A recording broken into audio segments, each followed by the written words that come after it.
Alright, just wanted to make a quick video about anxiety recovery and if it's possible. I can tell you right now 150% yes, it is possible. And I'm living proof of that right now.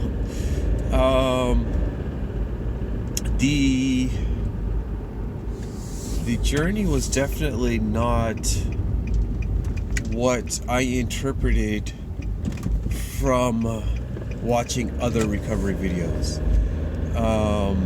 To a person that's rational minded and everything, they would understand, okay, all right, that's all that stuff. But when you're stuck in fight or flight,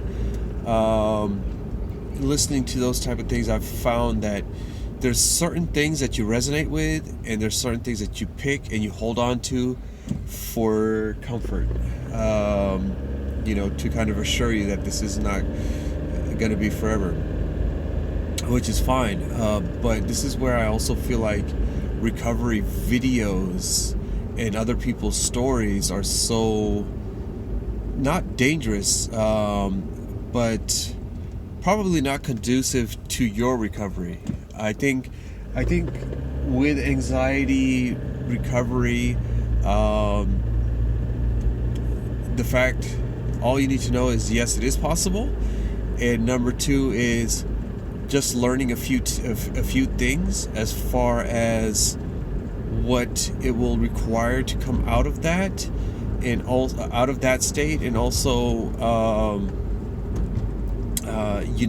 support. Every once in a while you will need support, because you'll start questioning yourself. You start feeling really unreal, or if you're dealing with DPDR like the way I used to,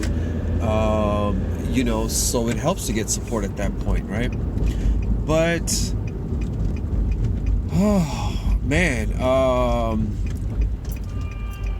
I took a lot of wrong turns. I spent a lot of money.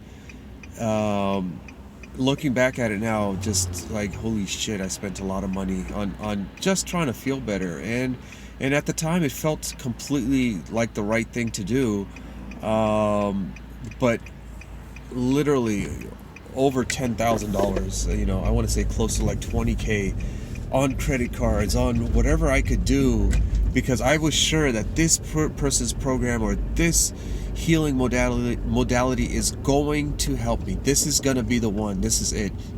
And it never was. That's kind of the thing. And I think what a lot of people kind of fall into is that you start to get on a path of self-realization, and it's inevitable. I mean, the feelings, what you once thought was reality, you're questioning reality. So you start to question a lot about yourself. It's a good thing.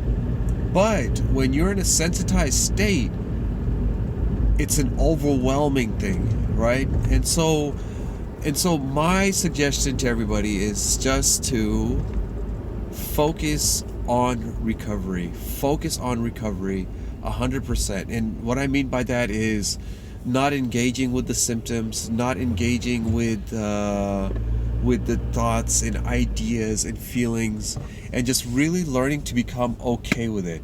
And what you will find, and what I have found, is that everything that you're being taught in self-help, as far as accepting your things, let it flow, you'll find that in non-anxiety related corners of the YouTube world and everything, they always talk about observing yourself and accepting, right? And ironically, it's the same thing for anxiety recovery. Now, I am a very stubborn person, so it took me a really long time to kind of be okay with accepting what I'm experiencing, and not having an answer to every symptom that I was experiencing. Because, like pre-anxiety, like if you feel anxious, like, oh man, I got this test coming up, I'm feeling kind of anxious, right? I'm worried about it. With anxiety, when you're stuck in fight or flight, there's no, you rack your mind trying to find out why you feel this way. You're not feeling any better with your usual things, so you deplete all your energy, right? Just trying to think about this, and it's a daily process. And hey, I understand. I totally get it. There's nothing wrong with you.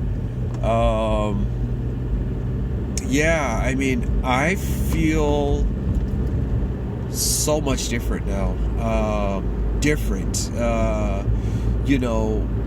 And I could get into everything that is feeling better. I could get into all of that, but I don't think that's really necessary anymore. And I always use Sean Kassam. He has an anxiety channel and a group. Drew Ensalada has that as well. And there's a few other ones where they're really rational, smart guys, and they have great content. But you will rarely hear them talk about the spiritual aspect or anything like that. And I've learned that there's a reason behind that. Spirituality is your own thing. You don't need somebody else telling you how to practice your spirituality or how to be yourself or and all of that. It's more of just like you'll come into your own the more and more that you practice this. And it has to become a daily practice. And will you have days where you fall off? Will you have weeks where you fall off? Hell yeah, you will. But just kind of, getting back into it. It's almost like it's your superpower. I know it sounds kind of cheesy, but whenever you feel it, like anxiety, come on now, at this point, you're just like, okay, I know what this is. I'm just going to let it ride through. And it does. For me, in particular, intrusive thoughts were very, very intrusive thoughts and feelings, which were not appropriate and for, what I was experiencing, the situation that I was in and things like that. It was the hardest thing for me by far. I'm a thinker. I use my mind a lot. I think a lot. I like to think about, things that in a different way. I tend to think that I'm open-minded, and things like that. And so I just come to realize that the more and more you let that go, the more and more you start having your thoughts about what you would like to think about come back. I would like to say, like, it's more in line with yourself, who you are as a person. But for me to kind of struggle with the intrusive thoughts so much, to now, it does kick in every once in a while. Now, some of you watching this are going to be like, well, see, you'll never get better. You'll never get better. I mean, it's going to stick with you. I'm stuck like this for my life. I can just tell you this right now. I think I tried to keep track. Yesterday or the day before yesterday. And it was literally, I think it was 3 times where I had a thought kick in, kind of caught my attention, but I didn't run with it. And just as quick as it came in, it was gone. And it was just like, boom, boom. And, and so for me, I was like, wow, I remember I used to have these all day long, one after the other, and just by the time I drive in and get into work like I'm doing now, I would be so mentally drained and exhausted. I don't know how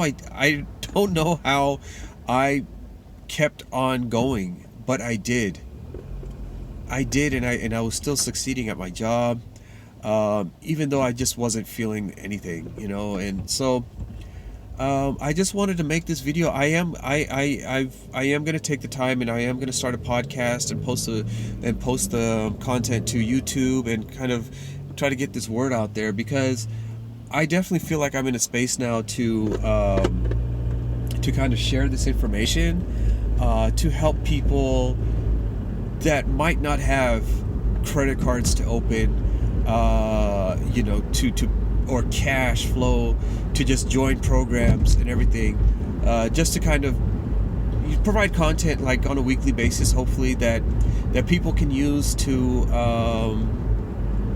help themselves, to get themselves out of their rut, and you know, I'm not looking to turn it into a career or anything like that. It's more of just like, for me, just kind of giving back, you know, from what I experienced, and that's what I really feel. And so I wanted to end that video here. I hope everybody that's watching this, I understand that you're going through a hard time, but just know that it's temporary. It really is temporary. Like for me, I mean, if I'm really being honest, it was about almost 2.5 years with help, you know what I mean? And so, but I realized, you know, where I was at, and I also realized that this anxiety, it just wasn't from 2.5 years. It was from like when I was a little kid. And so, you know, if it took a lifetime to build up, you know, give yourself time and patience, and you know, it'll be all right. It really is. I know it can seem like it's not, but yeah, it really is. So, all right.